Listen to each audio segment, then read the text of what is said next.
To the story now, the legal battle involving the family members of the late former Deputy President David Mabuza over 44 million rands of investment funds played out at the Mpumalanga High Court today in Bombela.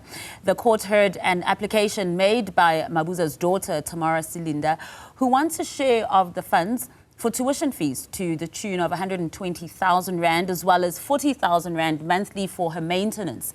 Her argument is that she was dependent on her father when he was alive, and it would be a miscarriage of justice to have Mabuza's wife, Patience Mnisi, as the only beneficiary.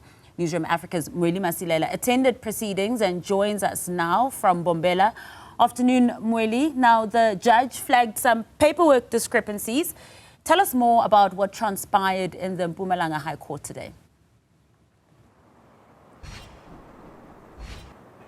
Yes, Masa, indeed, the judge flagged some discrepancies in as far as the papers coming from the side of Alexander Forbes Financial Services is concerned. But the main important thing to understand at this particular point, which actually played out in court, Masa, is the fact that when you look into this particular investment, according to Alexander Forbes, it's an investment that comes. So the late former Deputy President took his pension from the government side and then invested this money to this particular package that is offered by Alexander Forbes. That is why then there's a lot of contestation or arguments in terms of as to how is this money classified, because it's not a pension, it's not a death benefit, but it's an investment that Mabuza made. So talking about Tamara, the daughter, Tamara Silinda, is actually coming to court to make an application to say that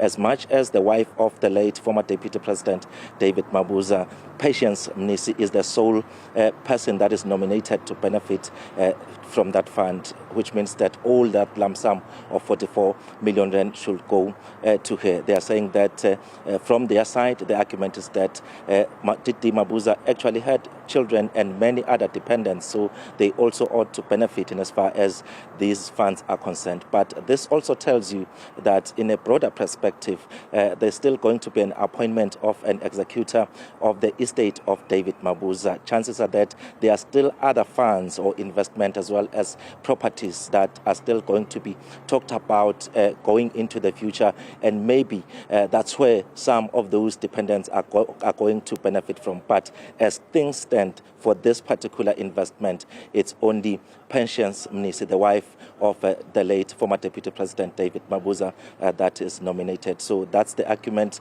coming from the side of those who are the lawyers representing Tamara Mnisi, to say that those other children and other dependents should benefit. But on the other side, those who are representing Patience Mnisi, who has been nominated, they are saying that all those arguments are misplaced. But of course, the judge asking Alexander Forbes to actually bring some affidavits and more evidence so that it can be able to guide the court in terms of a decision. That is why the judge didn't come with a final decision today. He said that the matter should come back to court next week, Tuesday. But let's just take a listen to what Advocate Sibui, representing Tamara Silinda, had to say in court in as far as this matter is concerned. Court, we need you to determine the money, which is about 44 million, that belongs to the deceased, which we were informed that there is a nomination form. That nomination form has since been given to us late yesterday, I think by the respondent, it will be Alexander Forbes, which there is a nominated person, and the nominated person being the respondent or the first respondent.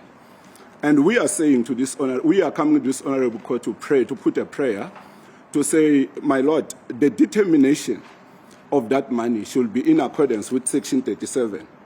And Section 37 limits the testamentary freedom of a member at which he has nominated a person. And our departure from that is that the court has to consider that the nominated person is not the only dependent. Molima Silela, thank you so much for that update coming out of the Mpumalanga High Court.